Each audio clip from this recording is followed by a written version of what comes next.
Once you've decided that you're going to set sail, go for it, and let loose on your new charted course, you don't have to worry about the winds that will most certainly blow around you, the obstacles, the negativity that will stand in your way.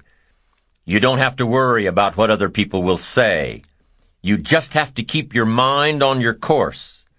Those winds may blow fast and furious, but if you know your path, if you know where you are going, they will help push you toward the dreams and goals and treasures that you have already decided you're going after.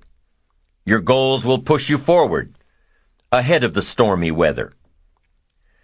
There are some amazing people around that we can learn from today, people who have already braved the storms and come out on top, people who are still alive today, people who started with nothing and ended up with something great.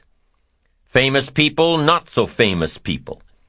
Maybe even people you know, but don't know their stories. People who had an early vision and ambition. People who turned their focused dreams into the reality of success. One of my friends tells this story about her dad. She thinks he's cheap. She gives him a hard time every time they go to one of those all-you-can-eat places, because he eats all he can eat. Until he can't move, until he needs to take something for indigestion. But she knows where he came from, his history, and understands just why he is the way he is. He eats all he can eat because he was raised in an orphanage, a place where you had to grab all you could or you'd be hungry. But the real story behind her father is that he made himself a millionaire, with nothing more than a dream. He watched his own father drown when he was 4, was taken away from his mother a few years later and put into an orphanage because he was so bad. Raised by other people, strangers. After growing up in foster homes, he decided to go out on his own. He barely finished high school, but he found a job as a vacuum cleaner salesman. He did well. Really well. But the woman he loved didn't want to marry a vacuum cleaner salesman, and he really didn't want to be one, so he went to college, went on to medical school, prospered, really prospered, led a tremendously successful life as a radiologist, and is now retired, goes fishing, rides his Harley. Stories of success are all around us, everywhere. Take the time to talk to these people or read their stories. You might learn something. You might find out that they have already traveled the path you are now on.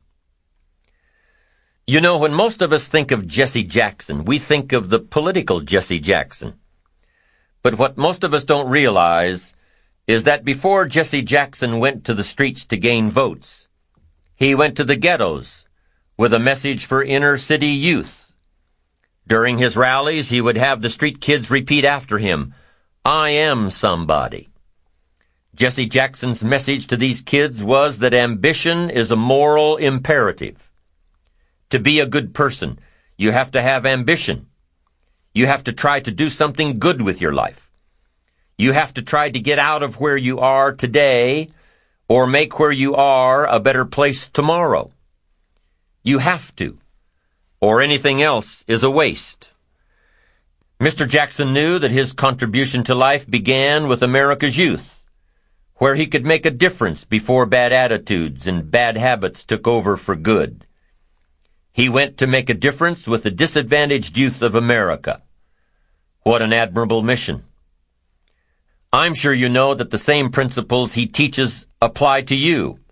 When you get up tomorrow morning and are standing in front of the mirror getting ready for the day, remind yourself that you are somebody, that you are important, and that you can make the changes that will move you closer to your ideal future. Listening to the words of people like Jesse Jackson are of total importance, because motivation, lasting motivation, is backed with education. Many of these people have written books on their journeys. These books tell the stories and give the secrets that we can all learn from. Let's say you decided to take a trip, just a short one, maybe for a weekend. Let's say you want to go away to a place you've never been before. Wouldn't you want to find someone who had been there? Ask them a few questions? What's the best way to get there? The safest route? The quickest route? What do I need to bring to be totally prepared? What fun things should I look for on the way? What dangers do I need to avoid? By talking with someone who has already been there, it'll make your trip that much more enjoyable. It's the same thing with life. By listening to those who are farther along in the journey you are interested in taking, and learning from their successes and failures, you just might pick up something that will make your journey that much better. Listening to the stories of others can be motivating, captivating. They can provide that extra push you've been looking for. They can demonstrate what the power of ambition is truly all about. They've been there. Their knowledge is valuable. And when you use that knowledge and motivation to take action, you'll gain momentum. Eventually, you will find that the key to motivation, true motivation, is right there inside you. You won't have to look elsewhere to get pumped up, turned on, charged up. With the right knowledge behind you, you will learn how to motivate yourself. With the right knowledge, you will find yourself becoming inspired on your own, by your own learning, by your own discovering. You won't have to hope that somebody comes along to turn you on in the morning. They might not show up. You'll find that your journey of pursuit is the best alarm clock in the world.